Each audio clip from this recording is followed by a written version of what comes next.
So we recently had some news for Nintendo when it came to PAX East, which is the next big gaming convention that's coming up here in just over a week now.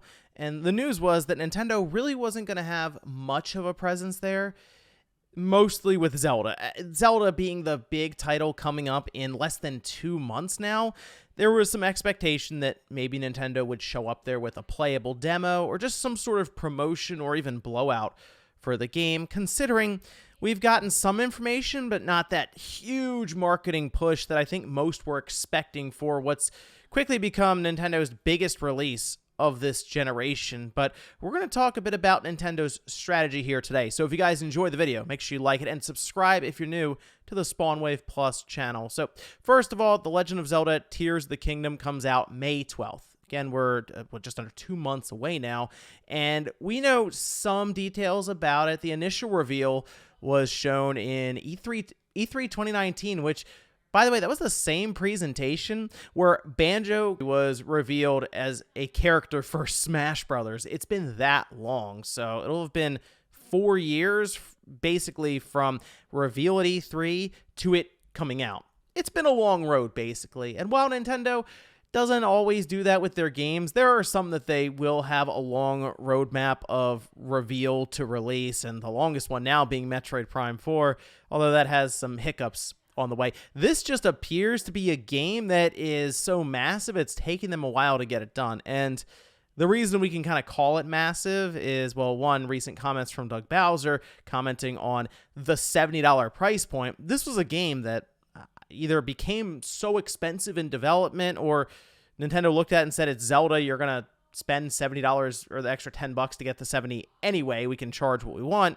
But either way, it is coming in as the first game from Nintendo themselves as being $70 right away on release. And you know there's going to be some sort of expansion pack, so this will most likely get much closer to $100 total for Legend of Zelda Tears of the Kingdom. But the thing that seems to be surprising a lot of people with this game is that Nintendo, while, again, they have showcased it in some ways, right, with trailers here and there, they haven't really sat down and even just played the game like you would see in a Treehouse or a Direct. Something to really give us an idea as to what the game is.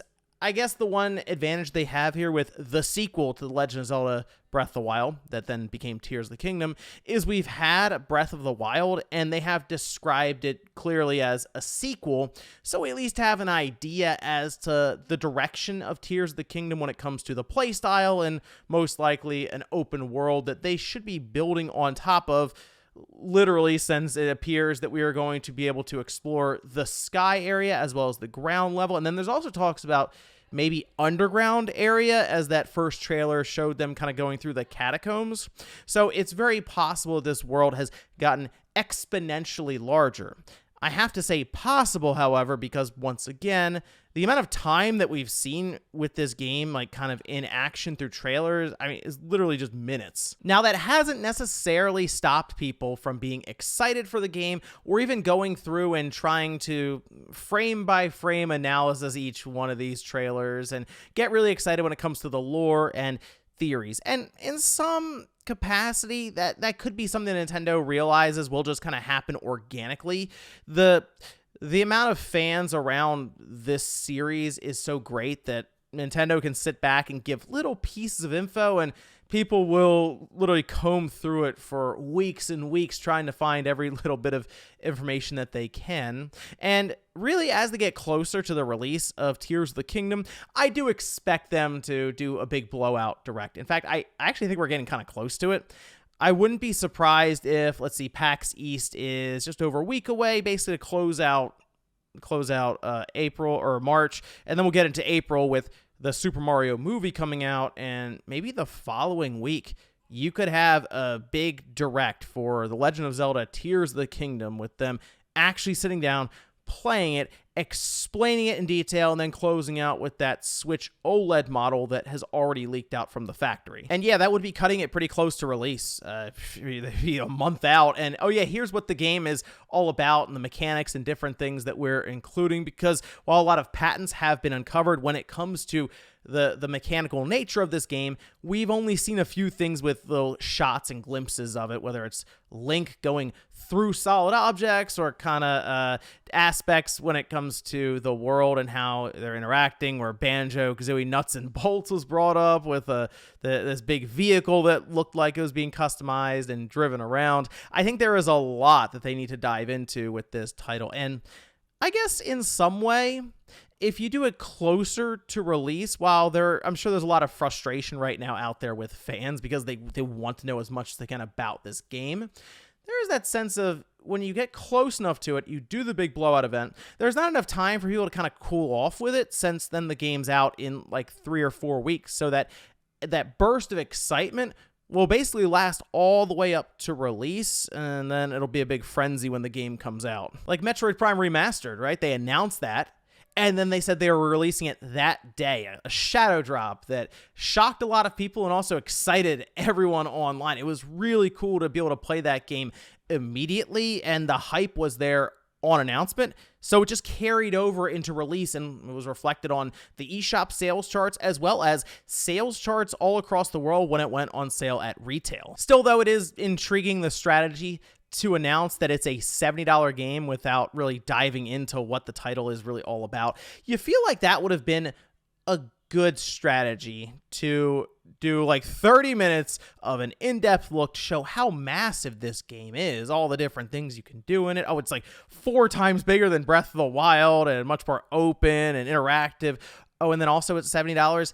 Instead, Nintendo was, what they showed us like a minute and a half or something for a trailer, and then they said, oh, yep, it's $70. Well, they updated the store pricing and then kind of walked away. They didn't sit there and talk much about the pricing. In fact, Doug Bowser commenting on it, I think was like the last the first real time we had someone at Nintendo talk about it that wasn't just like an unnamed spokesperson. And his message was simply, hey, we believe this game is worth this much. Prices around games are going up all over the industry, and The Legend of Zelda is worth more than basically all of those $70 games. I mentioned this before, got a lot of pushback that, and I said Nintendo would take a shot at the $70 price point. I will admit, though, I didn't think they would try to do it this generation. I figured they would wait to launch their next system, their next platform, to make the move to 70 for something like Zelda or a new 3D Mario and Odyssey 2, for example. But it was hard for me to believe that they would look around at the market and not go, yeah, Zelda and Mario are worth more than all these other $70 games, so these games are now 70.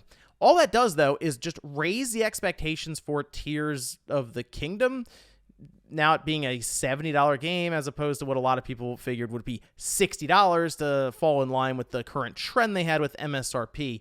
So all of this kind of building up, almost like a volcano that's ready to explode, and Nintendo's sitting there just kind of hanging out waiting. No, we're not going to PAX East. No, we're not really going to do much about this game at E3 time, obviously E3 after Zelda, but them just kind of hanging out waiting, and eventually, I'm telling you, that tweet is going to go out where they say, hey, join us for 30 or 40 minutes where we sit down and take a look at Tears of the Kingdom and show it off in depth as we prepare for the launch, and it's going to explode finally, and the internet is going to go crazy, and I think it'll be a lot of fun. I'm expecting this game to be very good, just based on what we've seen with Breath of the Wild, and yes, the amount of time it's taken to develop this. So expectations are high, but I do expect the Zelda team and Nintendo to meet those expectations. But let me know what you guys think about this strategy down below for Nintendo, where they're kind of holding out, and then eventually they're just going to throw all the information at the internet and